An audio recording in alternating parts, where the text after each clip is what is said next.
कल हमने पढ़ा था कक्षा 9वीं इकाई 1 ऑनलाइन क्लास में एकाधिकरण पूर्वेण की सहायता से हल करना। आज हम उसी का अगला देखेंगे। निखिलम विधि किताब में दिया हुआ है, पेज नंबर 17। उसकी परिभाषा बुक से याद कर लीजिएगा।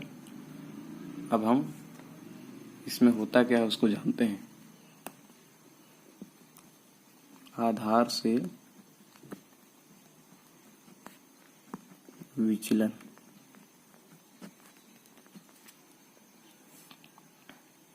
इसमें पहला टॉपिक है, सर्वप्रथम 10 की घात के रूप में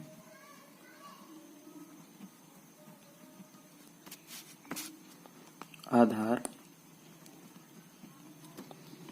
ज्ञात करना चाहिए।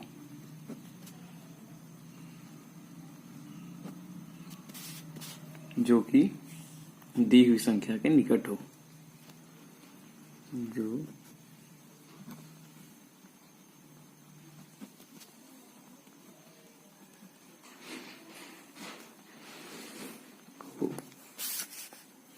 इसे में दूसरा लाइन है, यदि दी गई संख्या आधार से बड़ी है। यदि दी गई संख्या आधार से बड़ी है, तब उस संख्या में से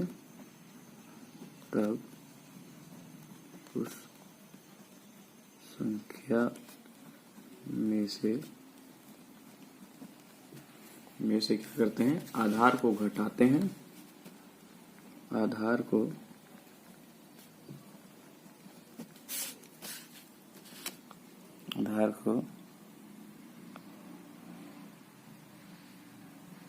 घटाकर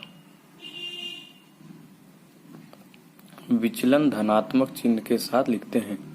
ठीक है, घटाने पे जो विचलन आएगा, विचलन धनात्मक चिन्ह के साथ लिखते हैं।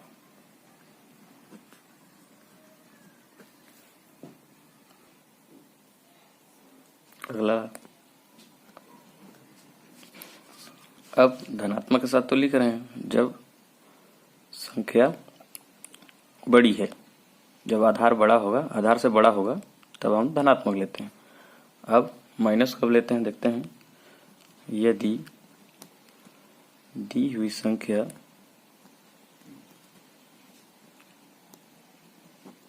संख्या आधार से छोटी है। इससे पहले हम क्या बात किए थे, यदि दी हुई संख्या आधार से बड़ी है। अब हम क्या ले रहे हैं, यदि दी हुई संख्या आधार से छोटी है, तब क्या करेंगे, तब उस संख्या में से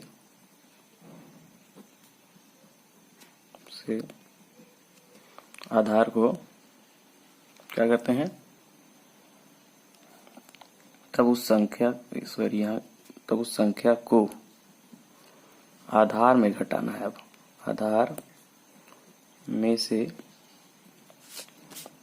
घटाकर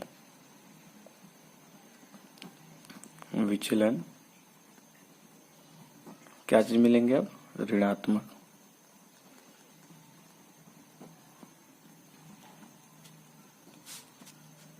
के साथ लिखते हैं। ठीक है, ये परिभाषा एक बार और अच्छे से देख लीजिए। सर्वप्रथम 10 की घात के रूप में आधार ज्ञात करना चाहिए।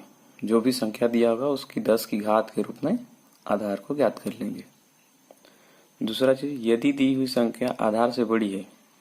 यदि जो संख्या दी हुई है, जैसे मान लीजिए संख्या लिया गया है 14, अब आधार से बड़ी है, आधार क्या होगा, 14 का आधार हो जाएगा 10। तब वो संख्या तो आधार से बड़ी है। अब संख्या में से आधार को घटाएंगे, मतलब 14 में से 10 को घटाए तो कितना है, 4। तो हम उस समय जो विचलन आता है उसको क्या चिन्ह में लेते हैं, धनात्मक चिन्ह में लेते हैं। इसी तरह यदि दी हुई संख्या आधार से छोटी है, मान लीजिए दी हुई संख्या 9 है, तो 9 का आधार तो 10 ही हो गया, लेकिन वो संख्या 9 है, 10 से छोटी है, तो क्या करेंगे, अब उस संख्या को आधार में से घटाएंगे। मतलब 10 में से 9 को घटाएंगे तो माइनस आ जाएगा, -1 आएगा, इसलिए उसे ऋणात्मक चिन्ह के साथ लिखते हैं। अब जान लेते हैं कैसा होता है। हम लेते हैं संख्या, आधार और उसका विचलन। कैसे विचलन निकालते हैं देखते हैं। संख्या ले लीजिए 15। 15 का आधार क्या हो जाएगा, 10, और उसका विचलन कितना, इसमें घटा तो कितना आएगा, 5। अब ये संख्या आधार से बड़ी है, इसलिए इसमें प्लस लेंगे। अब हम दूसरी संख्या लेते हैं, मान लीजिए यहाँ ले लेते हैं 8। इसका आधार हो जाएगा 10। तो क्या हो गया कि 8 का आधार 10। अब ये दूसरा लाइन को देखेंगे, यदि दी हुई संख्या आधार से छोटी है, मतलब ये 10 आधार है और उससे ये संख्या छोटी है, तब उस संख्या को इसे 8 से घटाएंगे, 10 से घटाएंगे। दी हुई संख्या को 10 से घटाएंगे, ये आधार है, आधार में से घटाना है। आधार में से घटाएंगे तो कौन सा चिन्ह लेंगे, फिर हम लोग ऋणात्मक चिन्ह के साथ लिखते हैं। तो ऋण पहले लगा लेते हैं, और 10 8 गया, कितना बचा, 2। ठीक है। इसी तरह कोई अन्य संख्या लिया जा सकता है। मान लो ले लेते हैं 112, बड़ी संख्या है। 112 का आधार क्या हो जाएगा, 100, 100। अब इसमें कौन सा नियम लगेगा, पहले वाला। यदि दी हुई संख्या आधार से बड़ी है, आधार 100 है और संख्या 112 है, मतलब आधार से अपने बड़ी है। और कितनी बड़ी है, जब इसको घटाते हैं तब उस संख्या को आधार में से घटाकर विचलन धनात्मक चिन्ह के साथ लेते हैं। तो घटाने पे कितना आ जाएगा, 12, और ये बड़ी है इसलिए यहाँ पे।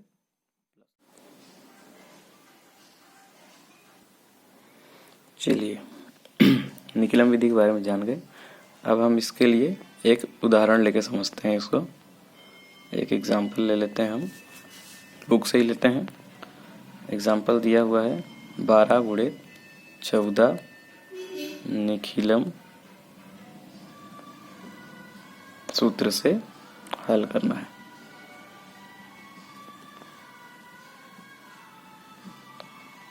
तो इसको हम लोग 5 चरणों में हल करेंगे। हल करने से पहले इसको यहाँ लिख लेते हैं, 12 गुणे 14 हम करने वाले। ठीक है। इसमें पहला हम इसका आधार ज्ञात करते हैं। 12 है और 14 है, दोनों का आधार कितना है, 10 है। दोनों संख्याओं का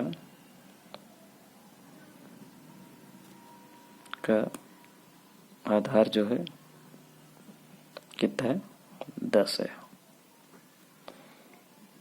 दूसरा ले लेते हैं, पहले कौन सी संख्या लेते हैं, मान लो पहले 12 को ले लेते हैं। 12 का आधार कितना है, 10, तो उसका विचलन कितना होगा, ये वाले तरीके से करेंगे। इन दोनों में से ध्यान देंगे कि जो संख्या है वो आधार से बड़ी है या छोटी है, उसी हिसाब से इसको हल करना है। 12 लेते हैं, 12 का आधार कितना है, 10 से विचलन। अब संख्या जो है वो आधार से बड़ी है, संख्या 12 है, आधार से बड़ी है। तो इसके लिए पहले वाला, यदि दी गई संख्या आधार से बड़ी है तब उस संख्या में से आधार को घटाते हैं। तो 12 में से 10 को घटाएंगे तो कितना आ जाएगा, बराबर करते हैं आ जाएगा 2। और बड़ी थी संख्या इसलिए इसमें हम लोग प्लस लगा देते हैं। तीसरा चरण लेते हैं। अब दूसरे संख्या का निकालते हैं 14। 14 का आधार भी क्या होगा? 10 होगा। तो 10 से विचलन, इसका विचलन कितना होगा? ये भी संख्या बड़ी है, 14 आधार 10 से बड़ी है, इसके लिए ही यदि दी गई संख्या का आधार से बड़ी है तब उस संख्या में से आधार को घटाकर विचलन धनात्मक चिन्ह के साथ लिखते हैं। तो 14 10 से बड़ी है तो घटाए तो 4 आया और धनात्मक में लेते हैं इसलिए प्लस। चौथा हिस्सा लेते हैं। अब उत्तर का दायां भाग बराबर क्या होता है? दायां भाग बराबर होता है विचलनों का गुणा। कितना कितना आया है विचलन? अभी विचलन निकाले है ना। 12 का विचलन कितना आया है? +2। और 14 का विचलन कितना आ गया? +4। तो विचलनों का गुणा हो रहा है आपस में। तो 2 गुणे 4 कितना आ जाएगा? 8। अब एक इसका आखिरी चरण 5वां लेते हैं हम। उत्तर का दायां भाग ले चुके, अब बायां भाग लेते हैं। बायां भाग लेंगे तो विचलनों का गुणा हम पहले कर चुके हैं। दूसरे में क्या होता है? 2 चरण है, दोनों में से कोई एक भी लगा सकते हैं आप। इसमें पहला होता है पहली संख्या, प्रथम संख्या प्लस दूसरी का दूसरी काट के लिख देते हैं, दूसरी का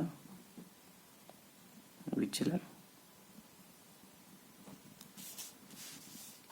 ठीक है, प्रथम संख्या प्लस दूसरी का विचलन, या तो या लिख लेते हैं, या द्वितीय संख्या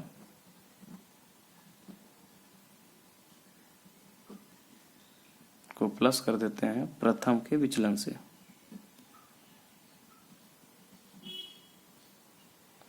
मतलब जो भी संख्या लेंगे तो उसके अपोजिट वाला जो भी रहेगा उसका विचलन से जोड़ देते हैं। प्रथम संख्या तो दूसरी का और दूसरी संख्या तो प्रथम का विचलन से जोड़ देते हैं। तो इस पहले वाले से चलें, अगर प्रथम संख्या लेते हैं, कौन सी प्रथम संख्या थी? 12। प्लस करना है ना, प्लस करना है प्रथम प्लस द्वितीय का विचलन। तो पहली संख्या 12 थी और दूसरे का विचलन कितना आया था? 4। तो 12 + 4, ये पहले से प्लस में थी, लिखने का जरूरत नहीं था वैसे। 12 + 4, पहली संख्या 12 और दूसरी का विचलन कितना था? 14 का विचलन आया था हमारा 4। तो 12 4 कितना हो गया? 16। या दूसरा क्या लिखे थे हम? द्वितीय संख्या हमारी कौन सी है? 14। द्वितीय संख्या हमारी है 14, प्लस करना है, द्वितीय संख्या हमारी 14 है, प्लस करना है प्रथम का विचलन। तो प्रथम का विचलन हमारा आया है +2, तो इसको लिखते हैं +2, तो भी कितना आ जाता है? 16। अब हम इसको यहाँ लिखते हैं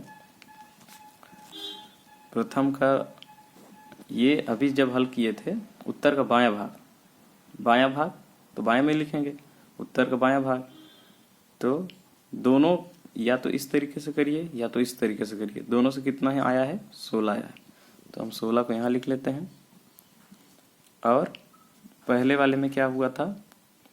उत्तर का दायां भाग विचलनों का गुणा किया गया था, तो इसका विचलन कितना आया था? +2, इसका विचलन कितना आया था? +4। इन दोनों का गुणा होगा तो कितना आ जाता है? 4 दूनी 8। तो उत्तर क्या आ जाएगा हमारा? 168, ये हमारा आंसर। इसी तरह विचलन के अन्य भी बहुत सारे हैं, उन्हें प्रश्नों को हल करिए। जितने भी एग्जाम्पल हैं उन्हें हल करिए, प्रश्नावली के सवाल हल करिए।